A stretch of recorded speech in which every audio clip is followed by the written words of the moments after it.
Hello everyone. Continuing with the series जहां पर हम पीवाईक्यू को एक्चुअल एग्जाम में बिना एग्जैक्ट नॉलेज के सॉल्व करना सीखते हैं। अब से हम उसी सीरीज को कंटिन्यू करके 2024 का जो पेपर है उसे सॉल्व करने की कोशिश करेंगे। Starting with the question number 1, let us begin. The question says consider the following statements regarding periodic labour force survey. Periodic labour force survey report. Statement 1 है current weekly status CWS in urban areas is measured at the interval of 3 months. Okay.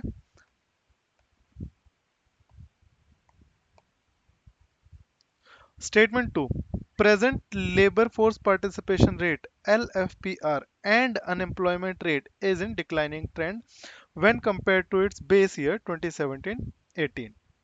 अब इसमें से कौन सा correct है कौन सा incorrect है वो आपको बताना है। तो स्टेटमेंट 1 ध्यान से देखो। करंट वीकली स्टेटस की बात कर रहा है। ये बोल रहा है कि अर्बन एरियाज में जो है ये 3 मंथ्स में 3 मंथ्स के इंटरवल पे मेजर किया जाता है। अब अगर आप लॉजिकली देखें तो 3 मंथ्स क्या होता है? 3 मंथ्स होता है quarter of a year. Okay. और ऐसे डेटा क्वार्टरली तो आते ही हैं। तो ऐसा अगर कोई डेटा दिया हुआ है तो उसे आंख बंद करके गलत नहीं मान लेना है। बस हमें क्या देखना है, अगर कोई डेटा दिया हुआ है तो हमें कॉशियस हो जाना है कि ये गलत भी हो सकता है। इसका मतलब ये नहीं होता कि ये गलत ही होगा। तो ध्यान देना है। 3 मंथ्स का यहाँ पर एक लॉजिक है, इसलिए मैं इस डेटा को गलत नहीं मानूंगा। नेक्स्ट स्टेटमेंट पे आते हैं। Present labour force participation rate LFPR and unemployment rate is in declining trend when compared with its base year 2017-18। अब ये बोल रहा है ये एग्जाम कब हुआ था? 2024 फरवरी में, राइट? तो किस सेशन की बात कर रहा होगा? 2023 और 24 सेशन की बात कर रहा होगा ये। अब ये बोल रहा है 2017-18 वाला जो सेशन था, जो ईयर था, उसके मुकाबले 2023-24 वाला जो ईयर है उसमें लेबर फोर्स पार्टिसिपेशन रेट और एम्प्लॉयमेंट रेट दोनों ही डिक्लाइन कर रहे हैं। अब इसमें दो प्रॉब्लम्स हैं। एक तो ये जो ट्रेंड्स होते हैं ये कभी भी यूनि डायरेक्शनल नहीं होते, एक डायरेक्शन में नहीं चलते। ऐसा नहीं होता कि डिक्लाइन कर रहे हैं, इंक्लाइन कर रहे हैं या स्टेगनेंट है। ये ऊपर नीचे चलता रहता है। तो जहां भी ऐसे जो मैक्रो इकोनॉमिक इंडिकेटर्स हैं या फिर ऐसा जो भी डेटा है और उसमें एक सेट ट्रेंड आपको बताए, तो उसे आप गलत ही मान के चलना, क्योंकि ऐसा नहीं होता कि अनएम्प्लॉयमेंट रेट हमेशा से इंक्रीज ही कर रहा है, हमेशा डिक्रीज ही कर रहा है। वो monthly, yearly, weekly, quarterly change होता रहता है। तो पहला लॉजिक तो ये। लेकिन इसमें एक इंटरप्रिटेशन ये हो सकता है कि ये एक रेंज ऑफ टाइम की बात नहीं कर रहा है, एक पॉइंट ऑफ टाइम की बात कर रहा है कि 23-24 का प्रेजेंट स्टेटस की बात कर रहा है ये। तो ये वाला लॉजिक तो हम नहीं लगा सकते। लेकिन आप यहाँ पे देख सकते हो, ये बोल रहा है अनएम्प्लॉयमेंट रेट और लेबर फोर्स पार्टिसिपेशन रेट दोनों ही डिक्लाइन कर रहे हैं, ये बोल रहा है। अब सोचने वाली बात है कि अगर लेबर फोर्स पार्टिसिपेशन रेट जो है वो अगर डिक्लाइन कर रहा है, कहने का मतलब लेबर फोर्स पार्टिसिपेट नहीं कर पा रही है, तो अनएम्प्लॉयमेंट रेट तो फिर बढ़ना चाहिए, राइट? क्योंकि अनएम्प्लॉयमेंट बढ़ रहा है ना फिर, अगर लेबर फोर्स पार्टिसिपेट नहीं कर पा रही है तो जीडीपी में। लेकिन ये बोल रहा है दोनों ही डिक्लाइन कर रहे हैं, तो इन दोनों का एक ही डायरेक्शन में चलना in most of the cases inconsistent होगा, राइट? दैट इज वाई इस स्टेटमेंट को मैं गलत मान सकता हूं। तो अगर आपको नहीं भी पता है कि प्रेजेंट स्टेटस क्या है, डिक्लाइनिंग है, इंक्लाइनिंग है, तो भी आप इस क्वेश्चन को सॉल्व कर सकते हो ये देख के कि भाई दोनों साथ में तो काम नहीं करेंगे। दैट इज वाई अब जो लॉजिक हमने यूज किया उसके हिसाब से हमारा जो आंसर आ रहा है वो है option A, statement 1 is correct only. आते हैं नेक्स्ट क्वेश्चन पे। Question number 2। ये कह रहा है consider the following statements regarding recently release reserve bank of India. ये बहुत ग्रामेटिकली इनकरेक्ट है इनकी स्टेटमेंट, उस पे नहीं जाते हैं। तो ये बोलना चाह रहा है कि रिजर्व बैंक ऑफ इंडिया ने कोई अभी डायरेक्शंस रिलीज करी हैं जिनका नाम है ट्रीटमेंट ऑफ विलफुल डिफॉल्टर्स। तो treatment of wilful defaulters and large defaulters direction 2023। तो विलफुल डिफॉल्टर्स, सबसे पहले वर्ड एसोसिएशन आपको सिखाया मैंने कि जो भी आपको मिले उससे वर्ड एसोसिएशन कर लो। एक तो है विलफुल डिफॉल्टर्स, जिनने जानबूझ के डिफॉल्ट किया है, हो सकता है वो इस डिफॉल्ट को होने से बचा सकते थे। और एक होते हैं जिनके सिचुएशन आउट ऑफ हैंड चली गई है, वो डिफॉल्ट कर रहे हैं। और दूसरा है large defaulters direction. Large defaulters मतलब जिन्होंने बड़े स्केल पे डिफॉल्ट किया है। डिफॉल्ट एज इन किसी ने कोई लोन ले लिया लेकिन वो उसे वापस नहीं चुका पाया है, तो उसे हम डिफॉल्ट बोलेंगे। तो एक तो होता है विलफुल डिफॉल्टर्स जो जानबूझ के पैसा वापस नहीं करते हैं, और एक होता है लार्ज डिफॉल्टर्स जो बड़े स्केल पे डिफॉल्ट करते हैं। तो उनके बारे में आरबीआई ने कुछ डायरेक्शंस दी हैं, उनके बारे में हमें बात करनी है। तो ये बोल रहा है the directions are applicable to all regulated entities including NABARD, SIDBI, EXIM bank. अब ये बोल रहा है सारी की सारी रेगुलेटेड एंटिटीज हैं, सब पे एप्लीकेबल है। ठीक है। आपको लग रहा होगा कि ऑर्गेनाइजेशन का नाम दिया हुआ है, इसमें से एक भी गलत कर दी तो स्टेटमेंट गलत हो जाएगा। लेकिन आप इस स्टेटमेंट को गौर से पढ़िए, इसने क्या बोला है, ऑल रेगुलेटेड एंटिटीज, और तीन के बस एग्जाम्पल दिए हैं। तो हम ये नहीं कह सकते कि इसमें से एक भी गलत होगी तो गलत हो जाएगा। इसे आप स्टेटमेंट को ऐसे भी पढ़ सकते हो कि the directions are applicable to all regulated entities like NABARD, SIDBI, EXIM bank etcetera. Right. तो ये वाला स्टेटमेंट तो गलत होने के चांसेस बहुत कम है। फिर आते हैं सेकंड स्टेटमेंट पे। A wilful defaulter default borrower needs to be reviewed and finalised within 6 months of an account being classified as non-performing asset। अब अगर किसी को ये लग रहा है कि 6 मंथ्स देख के हम इसे काट दें, गलत हो सकता है, ये हो सकता है 1 ईयर हो सकता है 3 मंथ्स हो, तो ये चीज साथ में सोच के देखो। मैंने आपको हर बार सिखाया कि अगर हम लॉजिक का यूज करें तो सिर्फ एक लॉजिक का यूज करके हम डिटरमाइन नहीं करेंगे whether the statement is wrong और राइट। हम डिटरमाइन करेंगे बाय कनेक्टिंग द डॉट्स, एक लॉजिक के साथ दूसरे लॉजिक को भी फिट करने की कोशिश करेंगे, नहीं हो रहा है तो हम उसे गलत मानेंगे। अब यहाँ पे देखते हैं, अगर आप इस 6 मंथ्स को इनकरेक्ट मानते हो तो आप सोच के देखो कि ये जो फाइनलाइजेशन होता है डिफॉल्ट वगैरह का, इसमें सालों लग जाते थे अभी तक। राइट।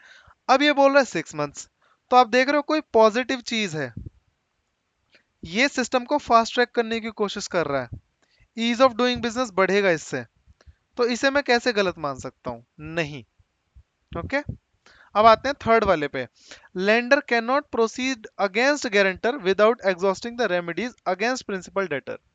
अभी अभी जो मैंने आपको एग्जाम्पल दिया था, ease of doing business, fast tracking कर रहा है ये, लेकिन यहां पर क्या हो रहा है, थर्ड स्टेटमेंट में उसी चीज का ऑपोजिट कर रहा है।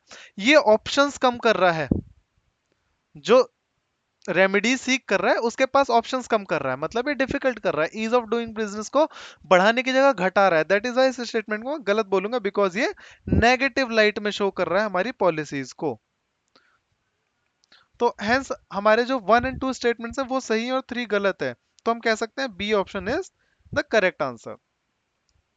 फिर आते हैं हम क्वेश्चन नंबर 3 पे। Consider the following statements regarding the scheme of remission of duties and taxes on exported products. So it provides a mechanism for exemption of taxes, duties and levies on exported goods. अच्छा, ये exemption बोल रहा है ना, ये वाला question जो है एक्चुअली कमीशन ने ड्रॉप कर दिया था, क्योंकि थोड़ा सा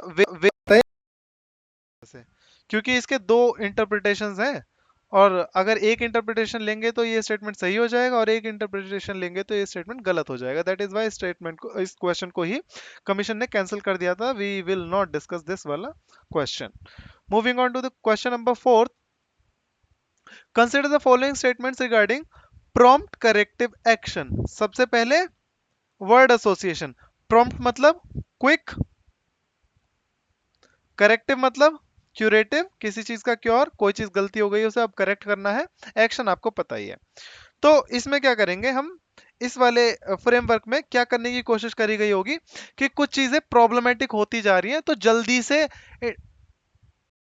से क्या करना है हमें, कोई करेक्टिव एक्शंस लेने हैं जिससे कि उस सिचुएशन को खराब होने से बचाया जा सके या फिर खराब हुई सिचुएशन को सही किया जा सके। अब इसके बारे में पढ़ लेते हैं। Number 1, currently PCA supervisory norms are applicable to both government and non-government NBFCs। NBFC मतलब नॉन बैंकिंग फाइनेंशियल कॉरपोरेशन या कंपनीज। ठीक है। तो ये बोल रहा है चाहे वो गवर्नमेंट एनबीएफसी हो, जैसे कि नॉन फाइनेंशियल सिड भी हो गया, ठीक है, या फिर वो नॉन गवर्नमेंटल हो जैसे आईडीबीआई बैंक हो गया या कोई बैंक हो गया, ऐसे वाले बैंक्स। तो ये बोल रहा है दोनों पे ही एप्लीकेबल है ये। तो ठीक है, एकदम से हम किसी इतने बड़े बैंक को फेल तो नहीं होने दे सकते, इतने बड़े ऑर्गेनाइजेशन को एकदम से फेल तो नहीं होने दे सकते, इकोनॉमी पे बहुत ज्यादा नेगेटिव इम्पैक्ट पड़ेगा। तो मैं ये नहीं कह सकता कि क्योंकि ये प्राइवेट है तो इसे छोड़ देते हैं, इस पे prompt corrective action framework apply नहीं करेंगे। This is wrong. तो ये स्टेटमेंट सही हो जाएगा। Second statement, discretionary actions. Okay, अब बात करते हैं इसकी। Discretionary actions under PCA include restriction on branch expansion. अब फर्स्ट वाला तो सही होगा ही होगा, तो मैं बी और डी ऑप्शन को काट देता हूं। अब आप पहुंच जाते हो इस पे 50-50 पे। क्यों क्यों बोल रहा हूं मैं ऐसा? क्योंकि डिस्क्रिशनरी एक्शंस जो हैं पीसीए के, वो ब्रांच रेस्ट्रिक्शन भी रिकमेंड करते हैं, लेकिन एक्चुअली रियलिटी क्या है, ये जो ब्रांच रेस्ट्रिक्शन, ये रेस्ट्रिक्शन ऑन ब्रांच एक्सपेंशन वाला जो प्रोविजन है, ये अंडर मैंडेटरी एक्शंस है, ना कि डिस्क्रिशनरी, कि ये तो करना ही पड़ेगा। अगर कोई एक पर्टिकुलर, ये कह सकते हैं हम कि एक पर्टिकुलर लेवल पे अगर परफॉर्म नहीं कर पा रहे हैं, तो डिस्क्रिशनरी एक्शन के अंडर नहीं रहेगा, ये मैंडेटरी एक्शन के अंडर रहेगा कि ब्रांच एक्सेप्शन पे, एक्सपेंशन पे मैंडेटरी, सॉरी मैं क्या बोल रहा हूँ, ब्रांच एक्सपेंशन पर मैंडेटोरिली रेस्ट्रिक्शंस लगाई जाए। दैट इज वाई इसका जो है 50-50 हो जाएगा। अब आप ए और सी में से कोई भी लगा सकते हो, लेकिन क्योंकि ये गलत है सेकंड स्टेटमेंट, तो आंसर इसका ए है, वन ओनली। फिर आते हैं फिफ्थ क्वेश्चन पे। Fifth question, consider the following statements regarding the fugitive economic offenders act. Fugitive का मतलब क्या होता है? अब फ्यूजिटिव वही होता है जो कोई क्राइम करके और फिर भाग जाए, right? Someone who flees the action scene of crime, ठीक है। तो फ्यूजिटिव इकोनॉमिक ऑफेंडर कहने का मतलब कोई इकोनॉमिक ऑफेंडर और वो भाग चुका है कंट्री को छोड़ के, उसे हम फ्यूजिटिव इकोनॉमिक ऑफेंडर बोलेंगे, और उसके बारे में कोई एक्ट आप देख लेते हैं। अब fugitive economic offender is a person who has fled the country and against whom an arrest warrant has been issued for involvement in economic offences involving at least ₹100 crores।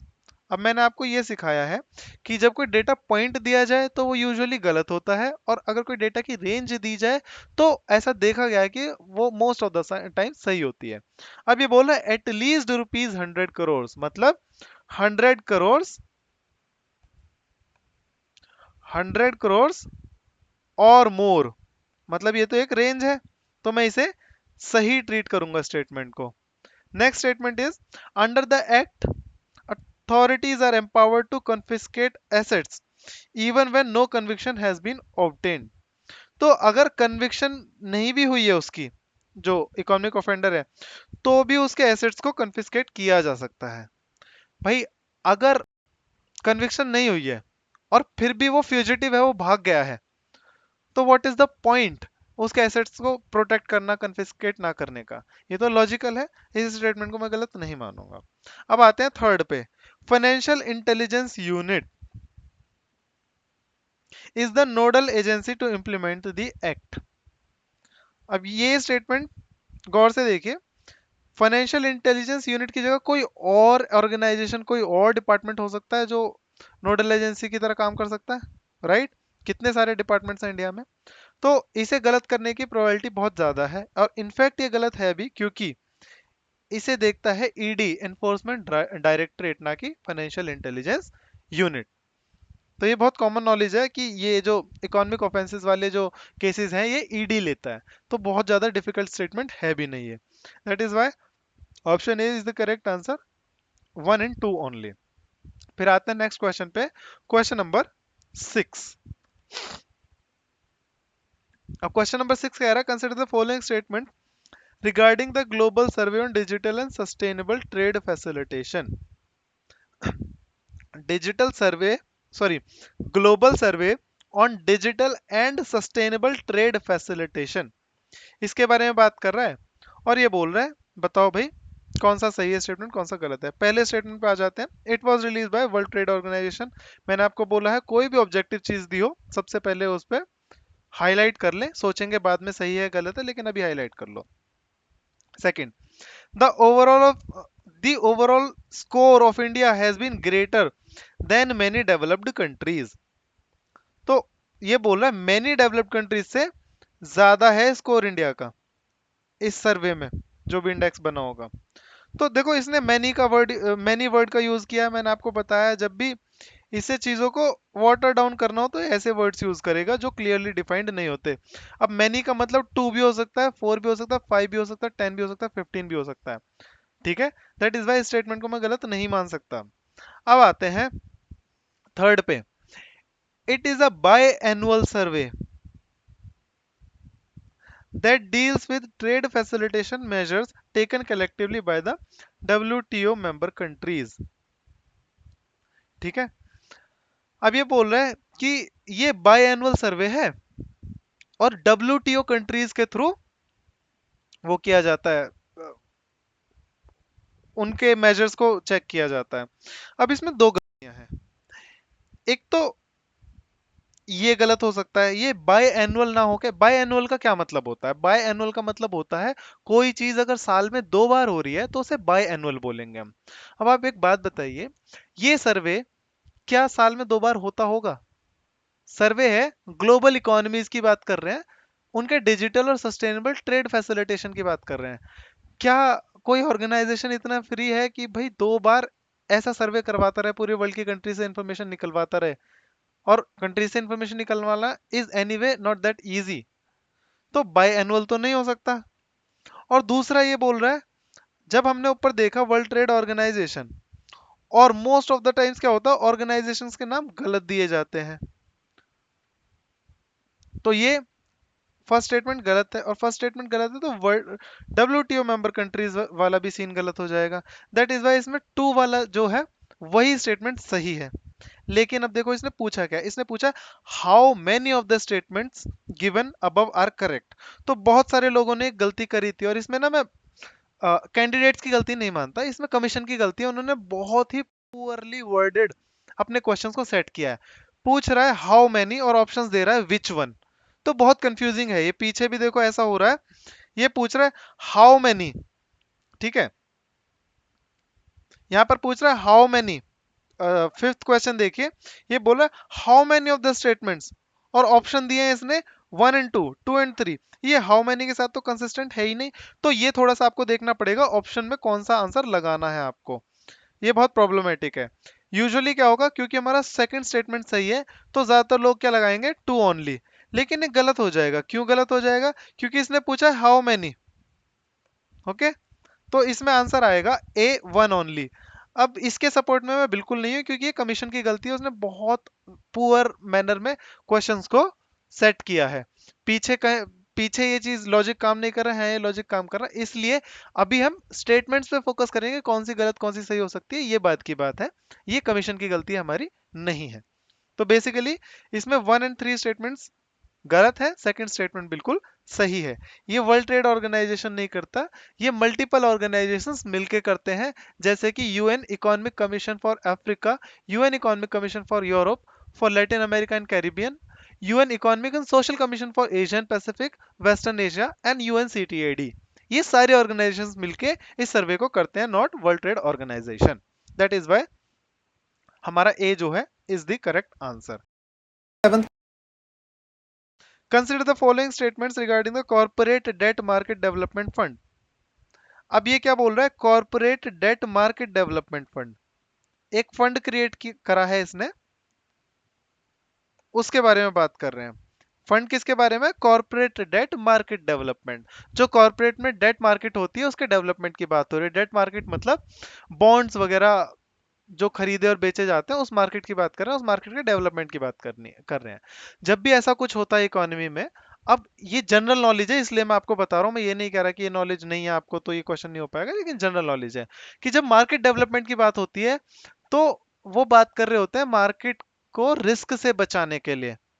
ठीक है, तो कहने का मतलब अगर कोई क्राइसिस आ रहा मार्केट में, तो ये जो डेवलपमेंट फंड है, ये फंड फंड से पैसे यूज करके उस मार्केट को बचाने की कोशिश करी जाएगी, अगर पैसा लगाने की जरूरत है मार्केट में तो। फॉर एग्जाम्पल, अगर मान लो वो जो कॉर्पोरेट डेट मार्केट है उसमें जो बॉन्ड्स हैं, उनकी demand suddenly for X Y Z reason एकदम से गिर जाए बहुत ज्यादा, तो क्या होगा कि ये जो फंड है उन बॉन्ड्स को खरीदेगा, जिससे कि उसकी डिमांड को पेंट अप किया जा सके। ऐसे काम करते हैं ये डेवलपमेंट फंड जो होते हैं। अब बात कर लेते हैं आगे इसकी। It will be established as an alternative investment fund. अभी जो मैंने आपको समझाया उससे आपको समझ में आ रहा होगा कि ऑल्टरनेटिव इन्वेस्टमेंट फंड ही है, कि इसमें इन्वेस्ट कर रहे हैं और ड्यूरिंग टाइम्स ऑफ क्राइसिस ये फंड हमारी हेल्प करेगा, तो ऑब्वियसली ऑल्टरनेटिव इन्वेस्टमेंट फंड है। बिल्कुल सही है। Second, contribution to the fund shall be mandatory for specified debt oriented mutual fund schemes and asset management companies. ठीक है, तो ये बोल रहा है कि मैंडेटरी है फॉर स्पेसिफाइड। अब अगर ये सिर्फ मैंडेटरी बोलता और स्पेसिफाइड नहीं बोलता, तो मैं इस स्टेटमेंट को एज इनकरेक्ट ट्रीट करता। अब क्यों करता? क्योंकि ये बोल रहा है मैंडेटरी है, और अगर इसने स्पेसिफाइड नहीं बोला तो मैंडेटरी फॉर ऑल हो जाता उसका मतलब। ठीक है, अगर स्पेसिफाइड बोल रहा है तो स्पेसिफाइड एक asset management company mutual fund scheme हो सकती है, दो भी हो सकती है, तीन भी हो सकती है।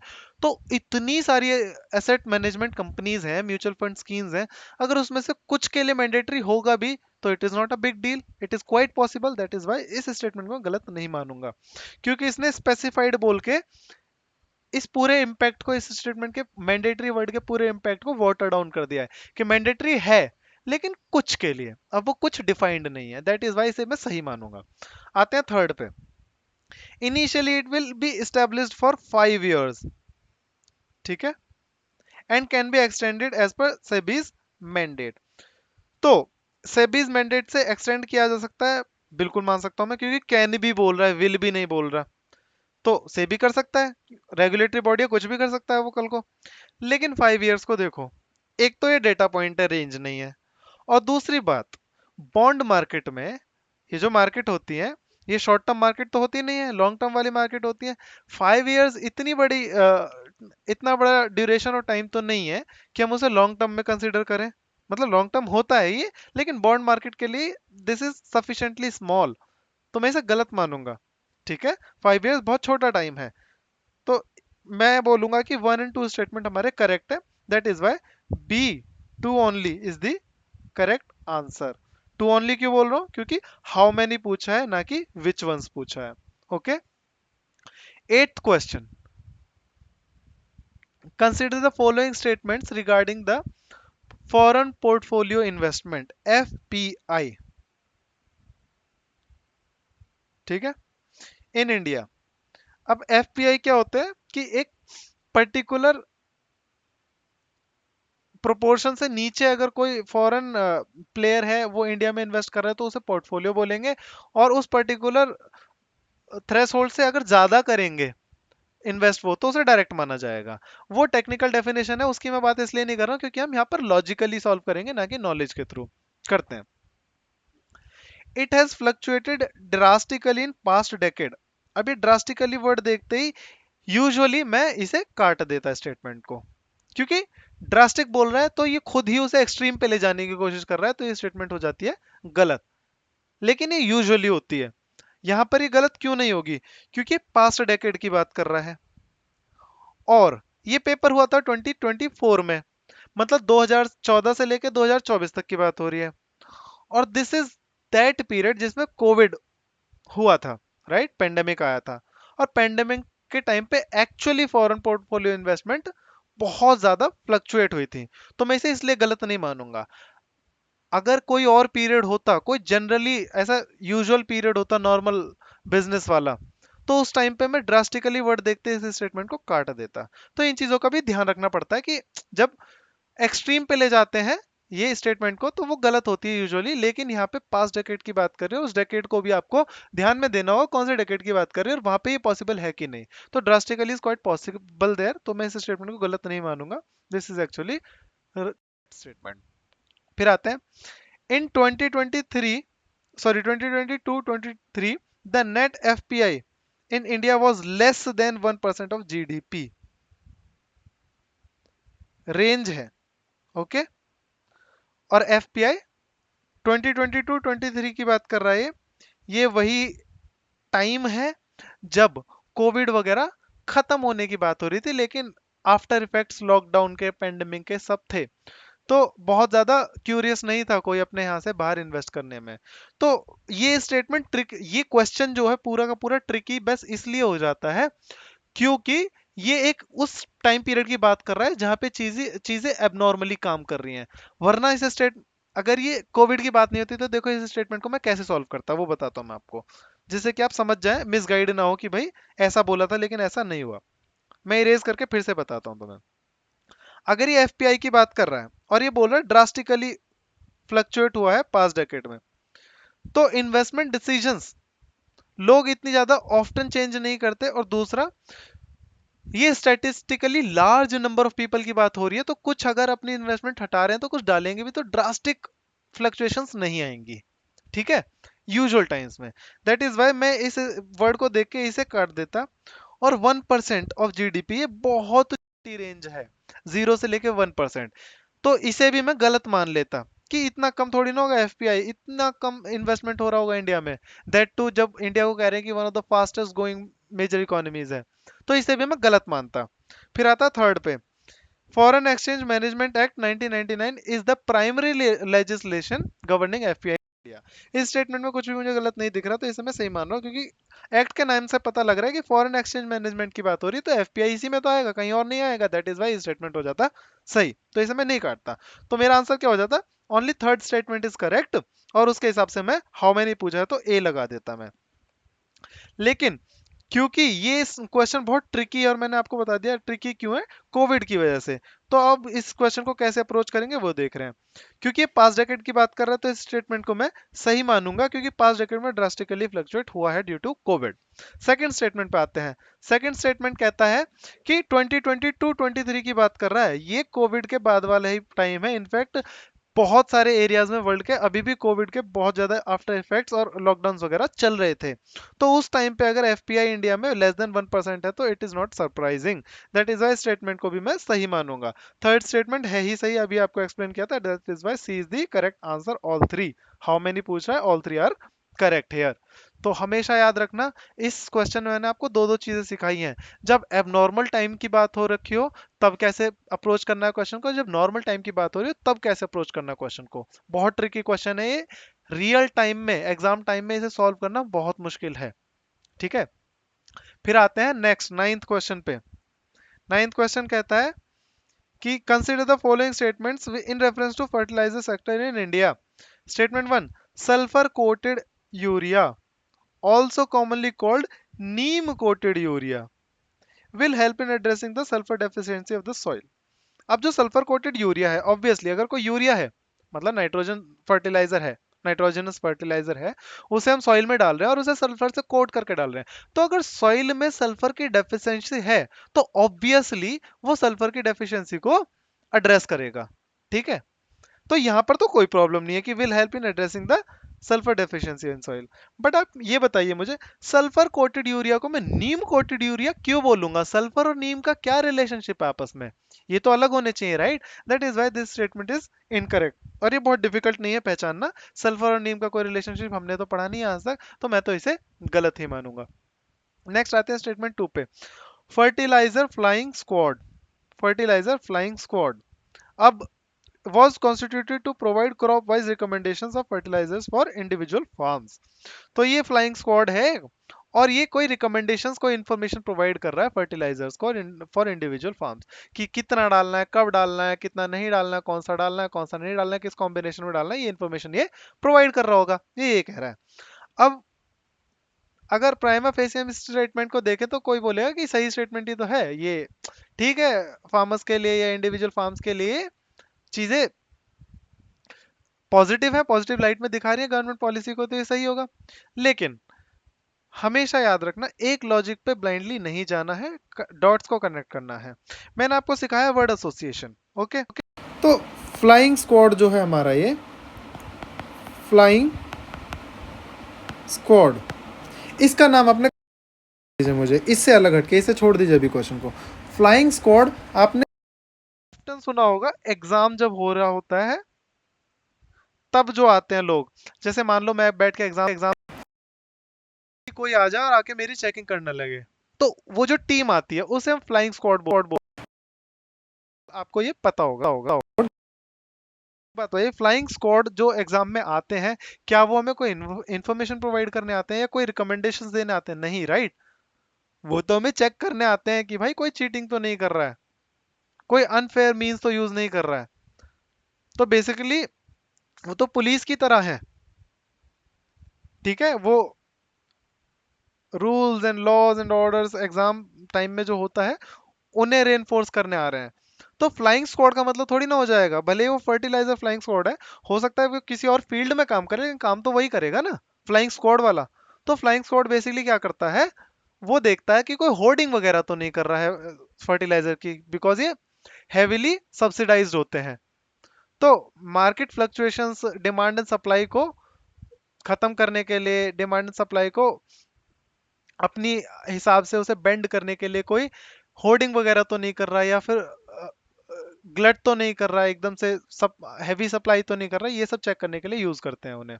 तो ये स्टेटमेंट भी हो जाएगी गलत। That is why how many अगर ये पूछ रहा है तो मैं बोलूंगा both of the statements are incorrect. How many पूछ रहा है तो नन लगाएंगे, नन इज करेक्ट क्योंकि ये करेक्ट पूछ रहा है, राइट। फिर आते हैं क्वेश्चन नंबर 10 पे। अब क्वेश्चन नंबर 10 क्या कह रहा है कि consider the following statements, international financial corporation is an organ of World Bank to finance private sector in developing countries। ठीक है, प्राइमा फेसी कुछ नहीं कह सकते, हो सकता है गलत हो सकता है सही हो, क्योंकि एक तो इंटरनेशनल फाइनेंस कॉर्पोरेशन बोल दिया, एक वर्ल्ड बैंक बोल दिया, अभी छोड़ देते से। ICIMOD international centre for integrated mountain development is an intergovernment knowledge and learning centre situated in Switzerland.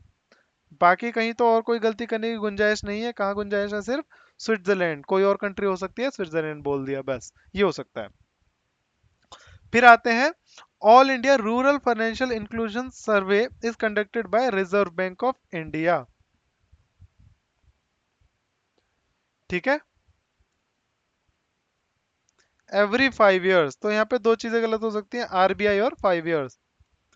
अब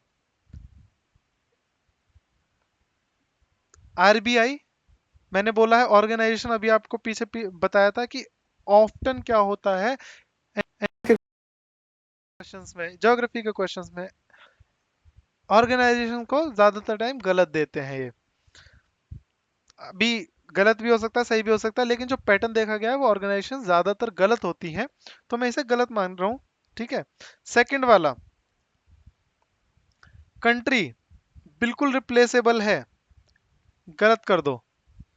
ठीक है, 196 नेशंस हैं, उसमें से किसी का भी नाम आ सकता था, स्विट्जरलैंड का आया है। और हमेशा याद रखना, जब ये ऑब्वियस चीज की तरफ ले जाना चाहे, जब आप स्विट्जरलैंड के बारे में सोचोगे, आप सोचोगे यस माउंटेनस कंट्री है, तो हो सकता है वहां पर ये हो, है ना। तो ये बहुत ऑब्वियस बनाने के लिए कंट्री भी ऐसी चुन रहा है जो माउंटेन्स के लिए जानी जाती है। दैट इज वाई दो चीजों का ध्यान रखना, एक तो possibility of being, probability of being incorrect कितनी ज्यादा है, ठीक है, और दूसरा कि ऑब्वियस कितना बना रहा है ये, गलत करने के बाद ऑब्वियस कितना बना रहा है ये एक्चुअली ये एक्चुअली नेपाल में सिचुएटेड है, स्विट्जरलैंड में नहीं है। ठीक है, तो ये हो जाता है आपका गलत। फिर आता है फर्स्ट, फर्स्ट स्टेटमेंट भी अगर देखा जाए तो हम गलत ट्रीट करते हैं, लेकिन एक्चुअली ये सही है। तो इस स्टेटमेंट को मैं एग्जैक्टली सॉल्वेबल नहीं बोलूंगा, लेकिन मैंने आपको इसके बारे में डिस्कशन सिर्फ इसलिए किया जिससे कि आपको अप्रोच पता लगे। तो ओनली वन इसका सही आंसर है। तो that is all for the day, thank you for watching.